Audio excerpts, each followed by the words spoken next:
Selamat malam. Saya Arbi dari Indonesia Research Institute Japan.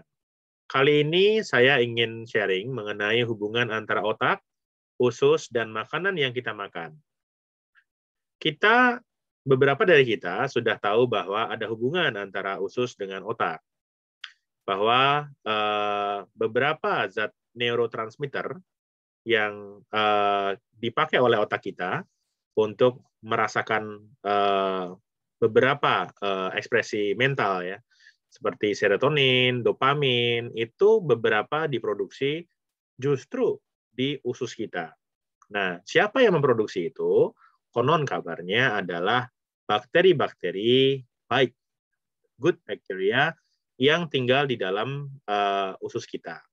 Nah, sehingga kita harus menjaga. Kenapa kita harus menjaga kesehatan usus kita itu? Karena kita juga harus menjaga kesehatan otak kita. Nah, oleh karena itu tepatlah apa yang dikatakan oleh pepatah ya. Jadi you are what you eat. Jadi Anda adalah apa yang Anda makan. Ya. Kenapa begitu? Karena misalnya keseimbangan neurotransmitter ini terganggu, maka kita akan lebih mudah marah atau mungkin kita lebih kurang bergairah ya, karena zat-zat yang membantu kita beremosi itu ya, itu dibuat di perut kita. Tapi apakah usus kita yang memproduksi? Bukan. Jadi yang memproduksi adalah, tadi saya sampaikan, bakteri-bakteri yang baik. Nah, bakteri-bakteri yang baik itu apa saja? Kita tidak tahu.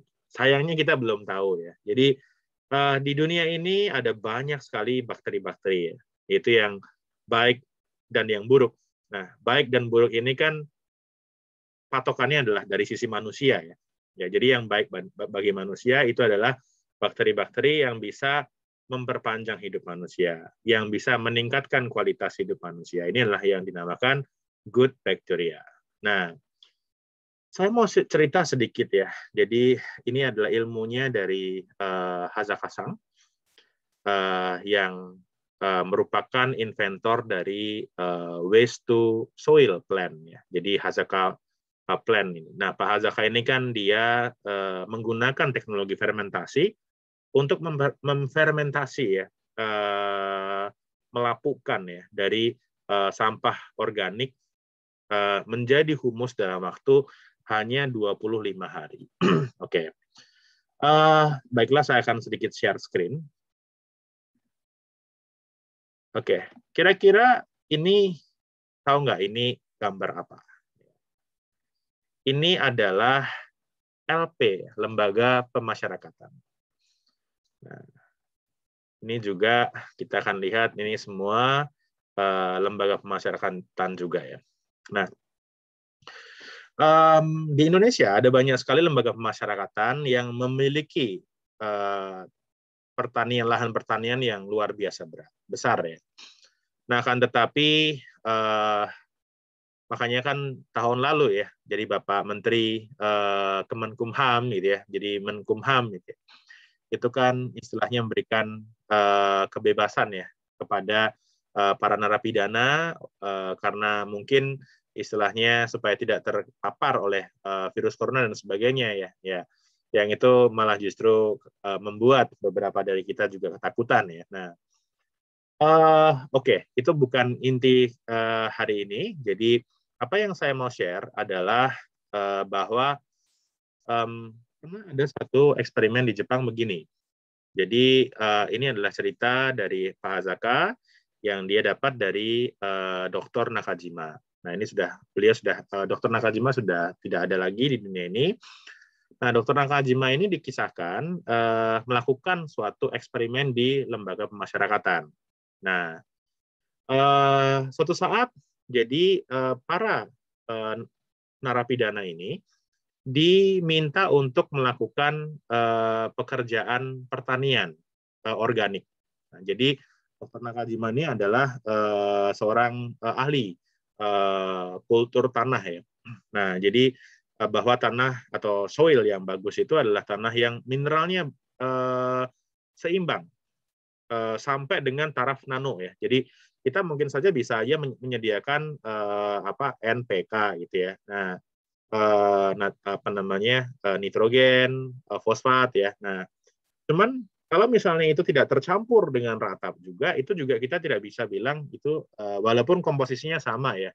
Misalnya 5-3-2 misalnya. Tapi 5-3-2 ini tercampur rata dalam level mikron atau dalam level gram itu kan beda ya. Nah, oke, karena bakteri itu kan hidupnya dalam level dimensi mikron ya, atau lebih kecil daripada itu. Oke. Nah, yang ingin saya sampaikan adalah, jadi dalam eksperimen itu, jadi ternyata bahwa para narapidana yang diminta untuk berkebun dengan perkebunan organik dan makanannya itu dari situ. Nah, sehingga ada satu kecenderungan bahwa mereka-mereka yang disuruh berkebun ini lebih stabil secara emosional. Ya, jadi begitu mereka stabil secara emosional, makanya kan kita tidak mengatakan bahwa LP itu penjara ya. Jadi lembaga pemasyarakatan. Jadi adalah bagaimana untuk mengembalikan para orang yang sudah diadili, dianggap istilahnya antisosial ini kembali menjadi anggota masyarakat. Ya, nah ternyata dari eksperimen ini, jadi mereka-mereka yang berkebun dan mereka-mereka yang makan makanan organik ini, mereka lebih stabil emosinya, terus kemudian mereka menjadi lebih mudah untuk kembali ke masyarakat. Nah, jadi ada suatu korelasi antara apa yang kita makan dengan apa yang kita pikirkan. Ya. Nah, saya tidak akan lebih jauh lagi bicara mengenai filosofi di sini ya. Tapi yang ingin saya sampaikan adalah bahwa ada korelasi antara yang kita makan dengan tadi sifat antisosial. Jadi antisosial. Jadi kalau kita melihat ya bahwa misalnya anak-anak lebih mudah marah misalnya. Nah, karena mungkin memang ada mungkin faktor sosial ya, yang lain misalnya ayah dan ibu tidak banyak istilahnya melakukan pengawasan, tidak ada kasih sayang. Oke, itu mungkin juga salah satu masalah. Tapi yang lain adalah bahwa makanan yang dimakan oleh anak-anak ini tidak lagi memuaskan, secara batin. Nah, jadi kenyang dan puas ini kan agak sedikit berbeda ya. Nah, jadi kita melihat bahwa di dalam beberapa agama-agama tertentu ya, jadi misalnya bahwa peristiwa makan ini adalah bahkan ada agama yang istilahnya